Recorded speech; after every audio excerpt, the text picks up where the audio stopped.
ایسے ہی ایک مرتبہ آپ بازار میں داخل ہوئے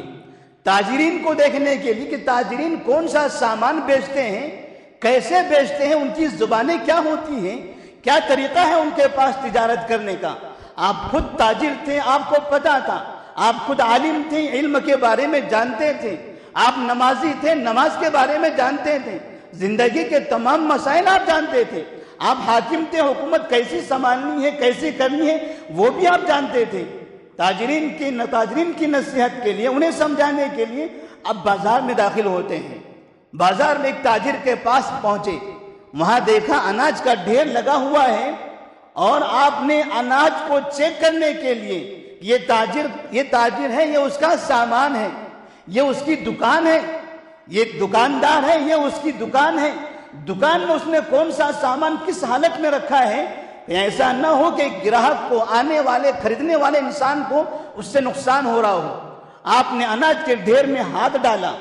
ایسی جگہ آپ نے تفتیش کی جو سامان لوگوں کو اپنی نگاہوں سے دکھائی نہیں دیتا تھا۔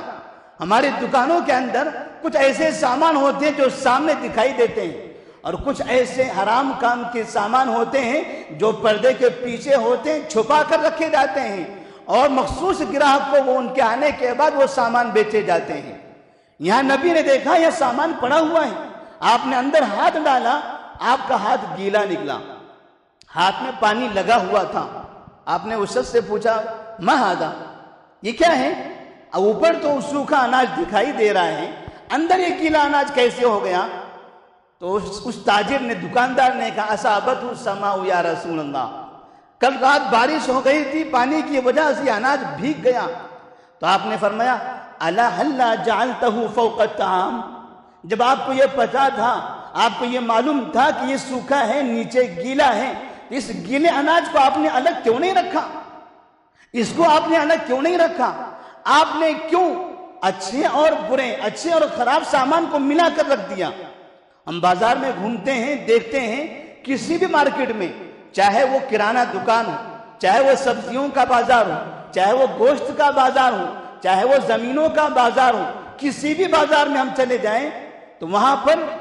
تاجرین، تجارت کرنے والے اچھا سامان سامنے رکھتے ہیں، اچھی چیزیں دکھاتے ہیں، اور جہاں چیزیں خراب ہوتی ہیں، جہاں کچھ سڑی ہوئی نظر آتی ہے اس کو نیچے کر دیتے ہیں، اور گراہک کو اوپر کا دکھا کر اوپر کا سامان اس کے حساب سے قیمت لے کر اس کو بیچ دیتے ہیں۔ نبی نے فرمایا من غشنا فلیس منا، من غشنا فلیس منا، جو ہم کو ایسا دھوکہ دے وہ ہم میں سے نہیں ہے، جو اس طرح سے ہمیں دھوکہ دے وہ ہم میں سے نہیں۔ آپ نے کرانہ دکان لگائی ہے، کپڑے کی دکان لگائی ہے، گوشت کی دکان لگائی ہے، اگر آپ کو یہ اندازہ ہے کچھ سامان خراب ہے تو آپ اس کو دکھا کر بیچو، آپ اس کو دکھا کر بیچو۔ نبی صادق ہیں، نبی امین ہیں، اور اس کی امتی کو بھی چاہیے کہ وہ صادق اور امین ہو۔ نبی نے اپنی امتیوں کو بھی صدق و امانت سکھائی ہے، اس لیے آپ صلی اللہ علیہ وسلم فرماتے ہیں کہ لا يحل لمسلم ان يبيع شيئا فيه عيب الا بينه له، کسی مسلمان کے لیے حلال نہیں ہے، کسی مسلمان کے لیے حلال نہیں ہے کہ جب وہ کوئی سامان بیچنا چاہتا ہو اور اس سامان میں کوئی عیب ہو تو وہ اسے بغیر دکھائے بیچ دے، وہ اسے اس کی وضاحت کیے بغیر بیچے، یہ اس کے لیے حلال نہیں ہے۔ بلکہ ضروری ہے کہ جتنا نقصان ہے، کوئی آدمی گاڑی بیچتا ہے، گاڑیوں میں کہاں خرابی ہے اوپر سے پالش کر کے رنگ مار کے اندر کا خراب حصہ بیچ دیا جاتا ہے، گراہک کو نہیں معلوم ہوتا، بعد میں اس کو پتا چلتا ہے کہ میرے ساتھ دھوکہ ہوا، اور دھوکہ دینے والا میرا مسلمان بھائی تھا۔ وہ مسلمان بھائی جو مسلمان دنیا میں دنیا والوں کے خلاف احتجاج کرتا ہے کہ فلاں ملک دھوکے باز ہے، فلاں اسرائیل دھوکے باز ہے، وہ نصرانی دھوکے باز ہے، وہ ہندوسی دھوکے باز ہے، وہ فلاں اور فلاں دھوکے باز ہے، یہ لوگ مسلمانوں کو دھوکہ دیتے ہیں۔